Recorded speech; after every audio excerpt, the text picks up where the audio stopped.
Assalamualaikum warahmatullahi wabarakatuh. Halo semuanya, kita dari kelompok 11 Teknologi Hijau akan mempresentasikan hasil review jurnal yang sudah kami kerjakan. Anggotanya ada, yang pertama ada Ilham Ahmad Kamil, selanjutnya ada David, selanjutnya ada saya sendiri, Muhammad Alfian Pratama, dan yang terakhir ada Nisrina.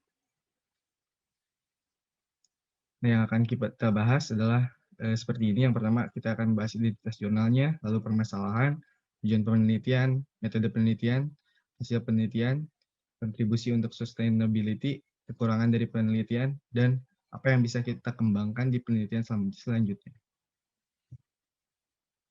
Yang pertama, identitas jurnal yang kami review adalah seperti berikut. Judulnya adalah Forecasting the Biomass-Based Energy Potential Using Artificial Intelligence and Geographic Information System. Case Study, Engineering, Science and Technology, and International Journal. Penulisnya adalah Ahmed Al-Senocak dan Haser Gunnar Goren. Dipublikasi di tahun 2021, untuk link downloadnya ada di sini, dan ISSN-nya 22150986.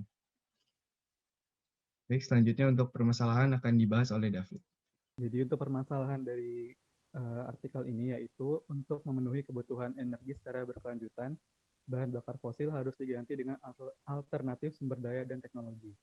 Nah, transformasi ini didorong untuk mengurangi pengurangan gas rumah kaca dan praktik ramah lingkungan. Meskipun kita kaya akan sumber daya biomasa karena iklim, tanah, kondisi tanah, dan kegiatan pertanian dan peternakan, daya terpasang cukup di bawah potensinya. Tujuan penelitian. Tujuan penelitian ini adalah untuk mengusulkan metode peramalan yang menentukan besaran, distribusi, jumlah produksi, jumlah limbah, dan potensi energi berbagai biomasa sumber daya secara konsisten. Next. Metode penelitian. Metode penelitiannya dalam penelitian ini menggunakan data statistik atau metode kuantitatif. Terus support vector regression atau SVR dan geographic information system atau GIS. Namun metode yang diusulkan tersebut mencakup ketidakpastian yang ada sehingga membutuhkan pendekatan skenario. Next. Selanjutnya hasil penelitian. Hasil penelitian berdasarkan menggunakan data statistik, GIS dan kecerdasan buatan, teori potensi bioenergi ICAL yang dapat diperoleh dengan mempertimbangkan skenario N. Dihitung dalam penelitian ini, area yang cocok untuk pertanian tetapi menganggur dan praktek ditentukan secara spasial dan peningkatan jumlah energi dapat diperoleh dengan cara yang berbeda skenario. Kemudian potensi bioenergi tertinggi terdapat pada loba atau canola yang belum ditanam di area aplikasi tapi bisa dibudidayakan dengan mudah di tanah dan iklim yang biji-bijian bisa tumbuh. Kemudian potensi bioenergi teoritis skenario yang mempertimbangkan perubahan tingkat pemanfaatan idle tanah sebagai satuan luas pertanian telah diambil sebagai basis 5% perubahan dalam tingkat pemanfaatan telah diperiksa untuk semua skenario. Selanjutnya ada kontribusi untuk sustainability.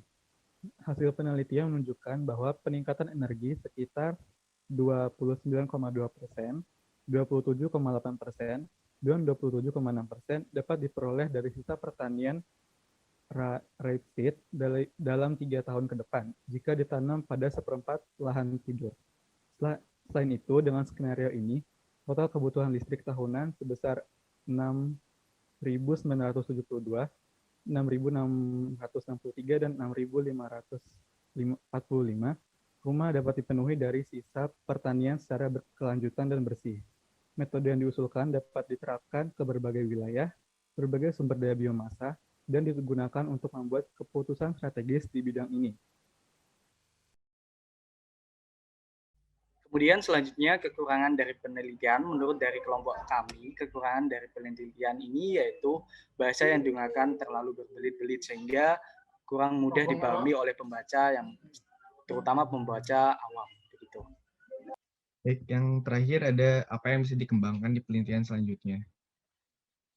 Nah, dari hasil penelitian yang sudah dilakukan, kita dapat mengetahui besarnya potensi energi listrik secara teoritis yang dihasilkan biomass dari lahan sisa dari sisa lahan pertanian dengan menggunakan metode SVR dan GIS. Nah, dari hasil potensi energi listrik yang secara teoritis ini, kita dapat kembangkan dengan melakukan survei langsung untuk mencari metode terbaik untuk mencari besaran energi listrik yang dapat direalisasikan dari asalnya itu kan hanya potensi energi listrik teoritis saja. Nah, selanjutnya untuk dijadikan sumber energi baru dan terbarukan yang berkelanjutan. Baik, sekian dari kelompok 11. Kurang lebihnya mohon maaf. Wassalamualaikum warahmatullahi wabarakatuh.